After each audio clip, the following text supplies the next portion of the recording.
All right, folks, how you doing? RussellTrueResults303.com. Check out the website, link in the description box, social media.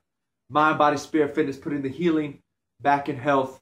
Coming at you today with a video on interpreting your dreams. So I was reading this book. I'm going to make a few more videos on it.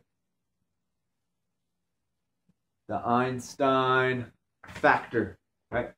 And of course, it's just taking different approaches to learning better, bringing out your own inner genius. And one of the first chapters in this book was on lucid dreaming and dream interpretation. So according to this, I didn't look it up. They said the gentleman who invented the sewing machine, you know, for years, months, whatever the case may be, was having difficulties fine-tuning the machine so it would work properly. And then he had a dream. And then when he woke up, he was kind of re-evaluating his dream, and it ended up coming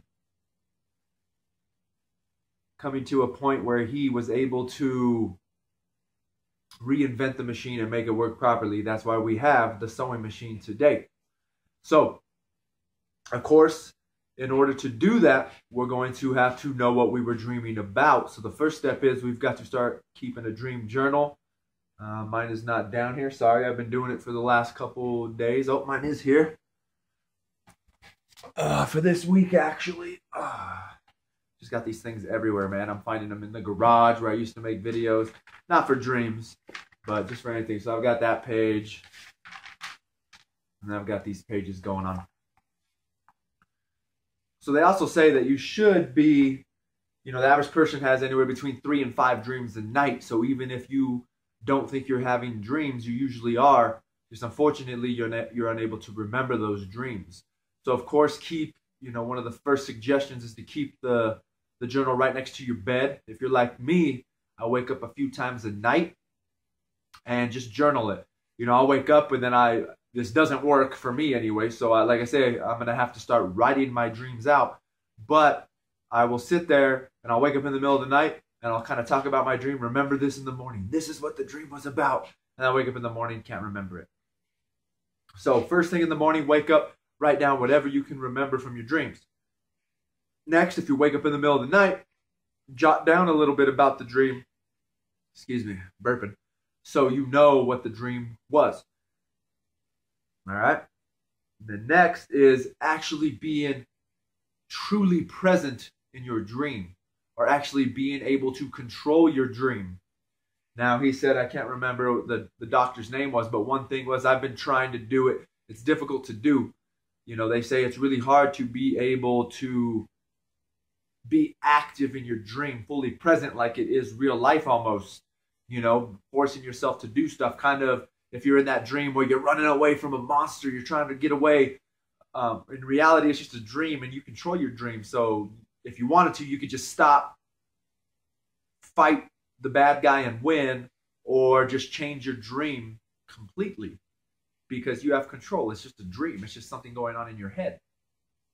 So, you know, something interesting that I wanted to talk about as well was I was reading somewhere about dreams, and this was a couple months ago, where they said if you see a woman in your dreams, you know, sometimes you have a dream about a woman, or women, you have a dream about a man, and, you know, so maybe it's this beautiful woman that you're on a date with, or your girlfriend, and you're like, where does this chick come from? They say the brain can't actually make and build a woman from scratch. So you have somewhere in your lifetime seen that woman, whether it be on TV, as a background actress, walking down the street, who knows, you know, skimming through Facebook, you have actually seen that woman in real life. Your subconscious picked it up. And that's the beauty of being able to keep these dream journals and learn from them, because it's subconscious. We have so much information coming in us at all times. You know, you're driving down the street, something peeks out of the corner of your eye.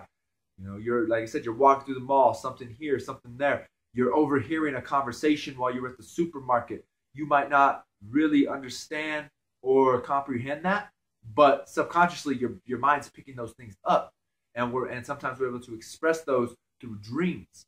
So we are now with keeping this dream journal, we're going to be able to to activate that information. But I got off subject there. So back to the lucid dreaming and controlling your dream.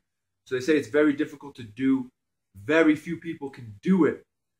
And, this one doctor a while back was trying to come up with something in, some form of method, a way to do it. And the only thing you can come up with is in your everyday life, just when you're at work, when you're at the gym working out, whatever you're doing, every once in a while throughout the day, ask yourself, is this a dream? And then go on about your day, right? 2 hours later, you're working, stop real quick. Is this a dream? No, this is real life. And then keep going on about your day, right? And then eventually you program yourself to do it so much that in the middle of your dream, you will say, is this a dream? And then you'll be able to say, no, wait, this is a dream.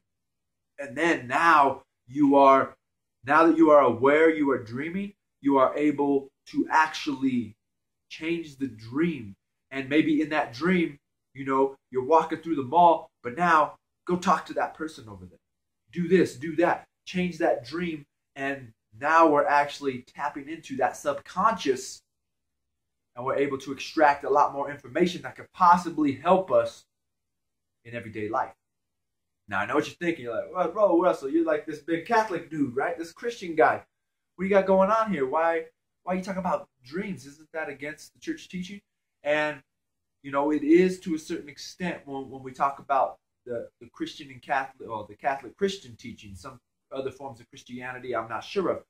But the Catholic Church does frown upon these type of things, like, the horoscopes and things like that. They don't agree with you having your horoscope read.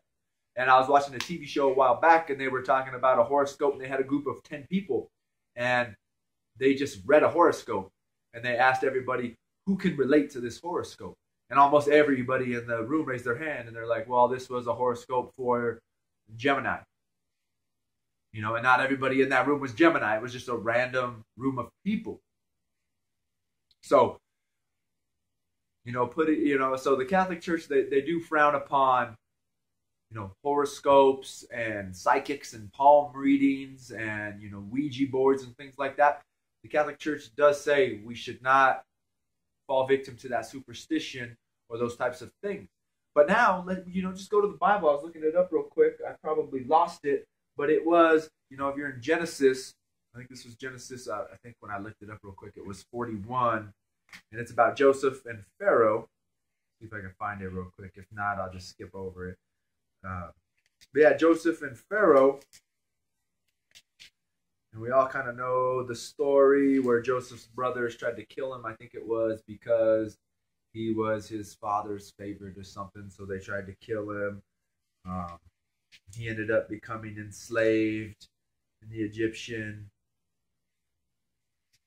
cities. And this could all be wrong. I could be totally wrong. Like I say, I am a horrible Christian Catholic. I'm just trying to do better every day. Right here, Joseph, this one is at the beginning of 40. Joseph, the dreams of two prisoners. So he interprets the dreams, of course. Joseph does, who was a Jew, with Yahweh, a follower, a believer. And then he interprets Pharaoh's dreams, which was the 7 something. Let's see if I can catch a quick glimpse of it. 7 years, 7 whatever. But that ended up helping him gain Pharaoh's trust, because he actually interpreted the dreams. And then Pharaoh was able, if I remember correctly, to predict almost, I think, famine in the land. And that's how Joseph later on ends up meeting his brothers again. So I don't think there's really anything wrong with interpreting your own dreams. It's just once you start going out and really trying to use it as a superstition or a way of life. But in my opinion, I don't think there's anything wrong with actually interpreting your own dreams to benefit yourself, and even getting feedback from, maybe your fellow Christians, your priests, things like that, family members and stuff. And I'm going to talk about some other things from this book, The Einstein Factor, and how he actually talks about you need to be involving someone else in these discussions or, these moments where you're trying to bring out your inner genius. So once again, I hope this helps. Like I said, lucid dreaming. We're starting with the dream journal. Then we need to go around daily asking ourselves, is this a dream? Is this a dream? You know, just to program yourself to be able to do it. So when you're actually in a dream, hopefully you'll say that to yourself. And now we're going to be able to be interacting within our own dream instead of just playing out the story that's already in our mind. All right, so I hope that helps. Once again, subscribe to the channel, share and like these videos.